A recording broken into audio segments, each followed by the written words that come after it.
Canada ਦੇ Ontario 'ਚ ਮੁਸਲਿਮ ਪਰਿਵਾਰ ਤੇ ਹਮਲਾ ਹੋਇਆ। ਲੰਡਨ 'ਚ ਪੈਦਲ ਜਾ ਰਹੇ ਪਰਿਵਾਰ ਤੇ ਟਰੱਕ ਚੜਾਇਆ ਗਿਆ, ਜਿਸ ਦੇ ਵਿੱਚ 4 ਲੋਕਾਂ ਦੀ ਮੌਤ ਹੋਈ ਹੈ ਤੇ ਇੱਕ ਜ਼ਖਮੀ ਹੋਇਆ। ਹਾਲਾਂਕਿ ਪੁਲਿਸ ਨੇ ਹਮਲਾਵਰ ਨੂੰ ਗ੍ਰਿਫਤਾਰ ਕਰ ਲਿਆ। ਪ੍ਰਧਾਨ ਮੰਤਰੀ ਜਸਟਿਨ ਟਰੂਡੋ ਨੇ ਹਮਲੇ ਦੀ ਨਿਖੇਧੀ ਕੀਤੀ ਹੈ।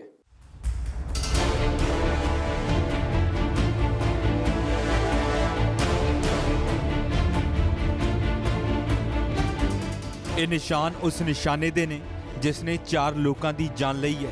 ਤਸਵੀਰਾਂ ਕੈਨੇਡਾ ਦੇ ਓਨਟਾਰੀਓ ਦੀਆਂ ਨੇ, ਜਿੱਥੇ ਸੜਕ ਤੇ ਪੈਦਲ ਜਾ ਰਹੇ ਮੁਸਲਿਮ ਪਰਿਵਾਰ ਨੂੰ ਵਾਹਨ ਨੇ ਟੱਕਰ ਮਾਰ ਦਿੱਤੀ। ਕਥਿਤ ਹਮਲਾ ਓਨਟਾਰੀਓ ਦੇ ਸਿਟੀ ਆਫ ਲੰਡਨ 'ਚ ਹੋਇਆ।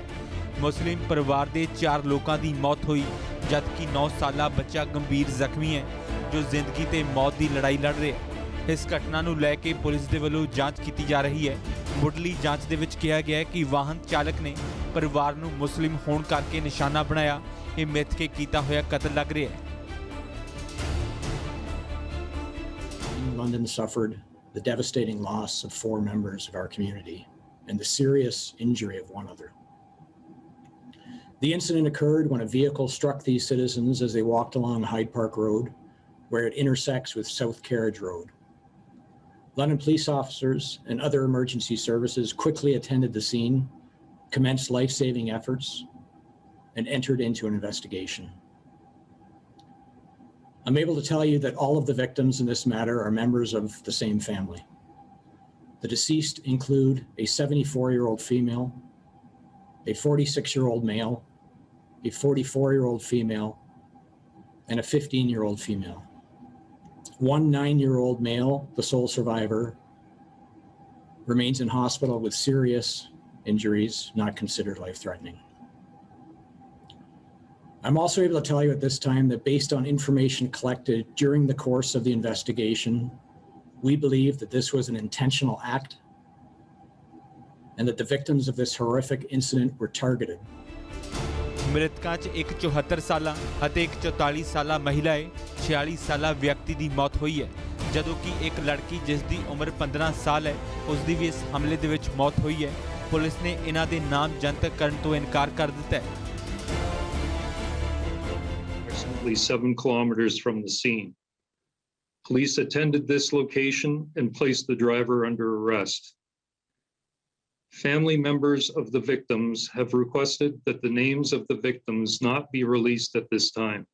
As a result of the investigation, Nathaniel Veltman, 20 years of age, of London, has been charged with 4 counts of first-degree murder and 1 count of attempt murder. He's expected to appear in court today. Yes, we've received several phone calls from our policing partners offering their assistance, including the RCMP, and we will be liaising with them in terms of potential terrorism charges, along with liaison with the Ministry of the Attorney General. Ontario ਦੇ London 'ਚ truck ਸਵਾਰ ਵਿਅਕਤੀ ਨੇ ਸੜਕ ਕੰਢੇ ਜਾ ਰਹੇ ਮੁਸਲਿਮ ਪਰਿਵਾਰ ਤੇ ਟਰੱਕ ਚੜਾ ਦਿੱਤਾ। ਪਰਿਵਾਰ ਦੇ 5 ਜੀ ਟਰੱਕ ਹੇਠਾਂ ਦਰੜੇ ਗਏ, ਜਿਨ੍ਹਾਂ 'ਚੋਂ 4 ਨੇ ਤਾਂ ਮੌਕੇ ਤੇ ਹੀ ਦਮ ਤੋੜ ਦਿੱਤਾ ਤੇ ਇੱਕ ਬੱਚਾ ਗੰਭੀਰ ਜ਼ਖਮੀ ਹੈ। ਲਾਈਟਾਂ ਨੇੜੇ ਕੀਤੇ ਇਸ ਕਥਿਤ ਹਮਲੇ ਬਾਅਦ ਹਮਲਾਵਰ ਨੂੰ ਪੁਲਿਸ ਨੇ ਘਟਨਾ ਸਥਾਨ ਤੋਂ 6 ਕਿਲੋਮੀਟਰ ਵੱਧ ਤੋਂ ਦੂਰ ਇੱਕ ਸ਼ਾਪਿੰਗ ਸੈਂਟਰ ਤੋਂ ਗ੍ਰਿਫਤਾਰ ਕੀਤਾ ਹੈ। ਹਮਲਾਵਰ ਦੀ ਪਛਾਣ ਨਥਾਲੀਅਨ ਵੈਲਟਮੈਨ ਦੇ ਵਜੋਂ ਹੋਈ ਹੈ, ਜਿਸ ਦੀ ਉਮਰ 20 ਸਾਲ ਦੱਸੀ ਜਾ ਰਹੀ ਹੈ। ਇਹ ਸ਼ਖਸ ਵੀ ਓਨਟਾਰੀਓ ਦੇ ਲੰਡਨ ਦਾ ਹੀ ਰਹਿਣ ਵਾਲਾ ਸੀ। ਹਾਲਾਂਕਿ ਪੁਲਿਸ ਇਹ ਪਤਾ ਲਗਾਉਣ ਦੇ ਵਿੱਚ ਜੁਟੀ ਹੋਈ ਹੈ ਕਿ ਇਹ ਵਿਅਕਤੀ ਕਿਸੇ ਹੇਟ ਗਰੁੱਪ ਦੇ ਨਾਲ ਜੁੜਿਆ ਹੋਇਆ ਹੈ ਜਾਂ ਫਿਰ ਨਹੀਂ। ਪੁਲਿਸ ਨੇ ਇਸ ਵਿਅਕਤੀ ਦੇ ਖਿਲਾਫ 4 ਕਾਊਂਟ ਆਫ ਮਰਡਰ ਅਤੇ 1 ਕਾਊਂਟ ਕਤਲ ਦੀ ਕੋਸ਼ਿਸ਼ ਦਾ ਜੋੜਿਆ ਹੈ। I don't see why people can't just spread love and have to spread hate, and why people can't just live their lives without having to face this sort of discrimination. ਅਧਿਕਾਰੀਆਂ ਤੇ ਚਸ਼ਮਦੀਦਾਂ ਮੁਤਾਬਿਕ ਐਤਵਾਰ ਨੂੰ ਸਥਾਨਕ ਸਮੇਂ ਮੁਤਾਬਿਕ ਰਾਤ 8:40 ਤੇ ਕਾਲਾ ਟਰੱਕ ਹਾਈਡ ਪਾਰਕ ਰੋਡ ਦੇ ਫੁੱਟਪਾਥ ਤੇ ਚੜਿਆ, ਜਿਸ ਨੇ ਇਸ ਪਰਿਵਾਰ ਨੂੰ ਟੱਕਰ ਮਾਰੀ। ਇਸ ਤੋਂ ਬਾਅਦ ਅਫੜਾ ਦਫੜੀ ਦਾ ਮਾਹੌਲ ਬਣ ਗਿਆ। And mostly just saw a whole slew of people just on the ground waving their arms, trying to help people. There's a couple police officers doing compressions, a car in the next car beside me, and it was one of those things where you're just in shock and then continue to see them blow a couple more red lights. I have nieces and nephews that are that age.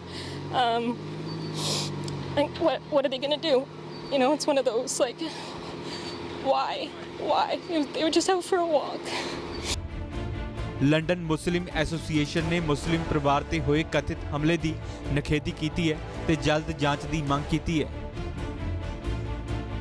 Obviously, our response is one of shock and horror. This just keeps happening and it needs to stop. I don't know what else to say. I know that all of us are at a loss for words right now.